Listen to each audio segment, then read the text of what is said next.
Welcome back everyone to Mom Stack Web Application Development tutorial.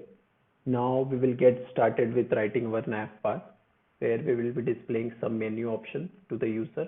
Okay, so let's get rid of this part in here and let's start writing our HTML code which is responsible for showing some menu bar.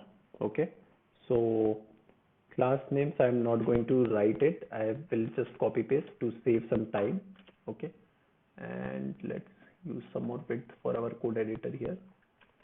Okay, and let's create a div to show the menu elements.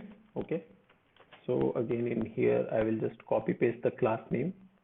So these class names are nothing but the bootstrap CSS. Okay, so we are not focusing on CSS part in this course. If you need a core like a tutorial to understand how and what are the values that you should be choosing, let me know in the comment section. I'll try to make a video on that. Okay, but the focus is not on the CSS part right now. So basically this is powering the CSS from the bootstrap that we are using. Okay, I think that knowledge is alone enough for right now. Okay, so let's create an unordered list to show the UI elements. Okay, and again I'll just go ahead and copy the class name in here for this one. Okay, and let's create our first menu item, that is list item, and it will be a nav bar item itself. Okay, let's just clone this for one more time and let's give an option, first option of create exercise log. Okay, and the second one would be create a user. Okay, so we have given two options in our menu right now. Okay, and let's see how that goes. So you can see the two menu options have been shown here. The CSS part is still missing. We will work on that. Okay, and so we removed the extra data on the UI, and as you can see there are two menu options that are getting listed here. Let's enable CSS for better clarity. Okay, so let's import the bootstrap that we initially downloaded. So let's do bootstrap slash test slash CSS slash bootstrap unified version CSS. Okay, all right, so you can see the CSS part is being shown here. Okay, we will work on the color part and stuff. Okay, but the content has been, the CSS part has been applied on the complete HTML data that is shown under app.js. Okay, so let's wrap this inside let's give this name, let's give this class a name as container. We'll see what we have to do with this later.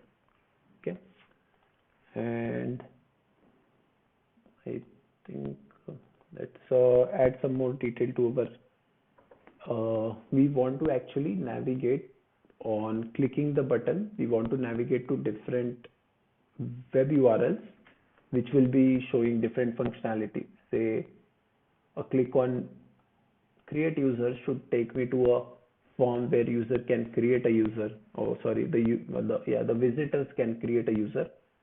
And similarly, clicking on this should take me to a page where you can actually do exercise log. And I also want a user friendliness of creating on say home button to get to the home page. Okay, so clicking on an item and landing on one particular page are nothing but routes and links in React. Okay, so let's explore the concepts of routers and React. Okay, so let's try to understand this by hands-on itself. Okay, so I want you to import right now, import few of the router stuff. Okay, so browser router as router use capital R, and also the route. Here also route from React router doc. Okay, so this is the library which will help us with routing. Okay, and we want to wrap the entire application inside the router. Okay, so we'll come back to this. We'll understand what this actually means here. Okay, when we come back to the navigation screen, we'll come back to this part. Okay, why we have wrapped everything inside router. Okay, but point to note here is we are still returning a single parent element over here. Okay, just save this thing, and you see no change has been reflected here. That's okay. Now we will get inside the nav bar, and let's create the home page button that we were talking about first. Okay, so for that we have to make it a link object so that it becomes clickable. Okay, link from React router down. Okay, and then let's create a link, and basically link is where you want the application to take. Okay, the click to take you to. Okay, so I want the link should take me to this particular home screen, and its class name I'll give as nav bar brand. Okay, which is kind of a home page thing only. And then yeah, I close the link tab. Okay, I need to provide a text here. I'll call it home. Okay, and as you can see, the home page, the home text has appeared here, and it has been linked to the home page root or the root URL itself. Okay, and similarly, let's link these two as well. So we want to link each of the list items. So let's link this text link, and before closing tagging here, and so this should take me to create page in my application. Okay, let's not worry about what create page is responsible for right now, because that is going to be part of our router, what React page should be doing. But what I want is, when I click on this particular text, I want to go to the create part of our application. Okay, and let's also link this particular create user thing. Okay, and let's use the link over here. So let's push this back. We're done here, and let's define the path in here. So let's define this as a user. Okay, and let's append a class name to each of this.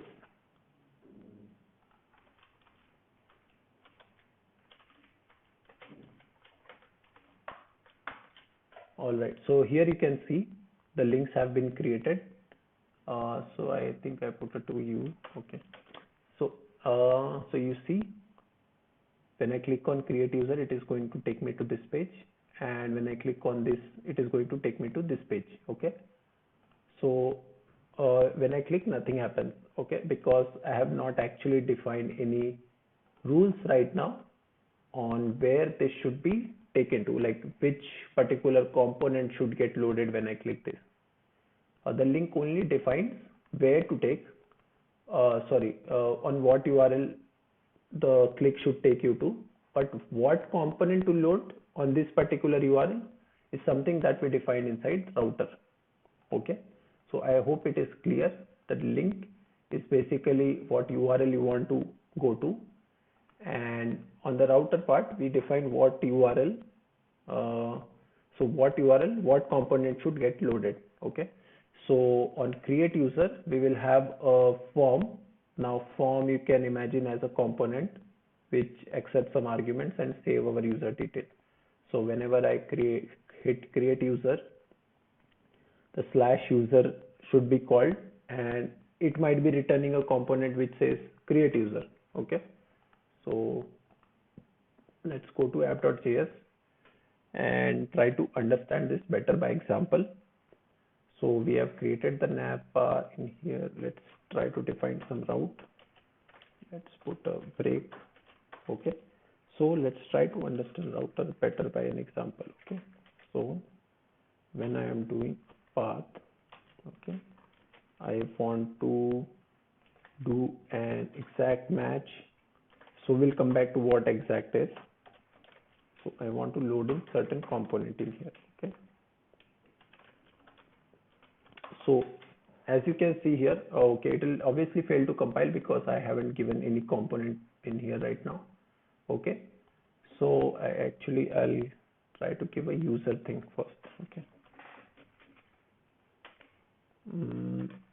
actually let's go ahead and create a sample component which is responsible for just displaying a text right now. Okay, and let's call that thing as user create component. Okay, now let's create a folder inside in here. It says okay, so now we created a new component which obviously we have to import React from React first and export. Okay, let's do some copy paste to save some time. Okay, let's copy this entire code and paste it here. Let's just get rid of all this content and say create user component. Okay, so and also we do not need this. Let's rename this component to create user. Okay, all right, so we have one more component that has been created. Now in router I can go ahead and map this particular path to certain component. Obviously I have to import that component before I can use it. Component is okay, create user from components / user create components. Okay, so I've imported this component. Now I can go ahead and very well use this component in here. Okay, so as you can see, if I go to this particular browser URL, this particular this particular component gets loaded. Okay, and if I go to home page, this disappears. So basically, if the path is matching this particular URL, this component gets loaded, or if it doesn't match, the home page or the no router gets reloaded. Only the other elements on the return statement gets loaded. Okay, that's how the router works. And we have already seen how the links work. Links are basically on clicking on this particular thing, please take me to user page. So if I click here, so I went to this page and you can see the particular component gets rendered. So in here we will create different pages for different operations, say creating an exercise, editing the exercise, create a user and all that stuff. Okay, so this is all with respect to router and links in React. I hope you find this video useful. If not, if this is confusing, please let me know in the comment section and I'll try to help you with any problems, or you can copy paste any error that you're facing. Okay, all right, stay tuned. We will try to work a little bit more on the designing components in the later section of the videos. Okay, all right, stay tuned. Thank you.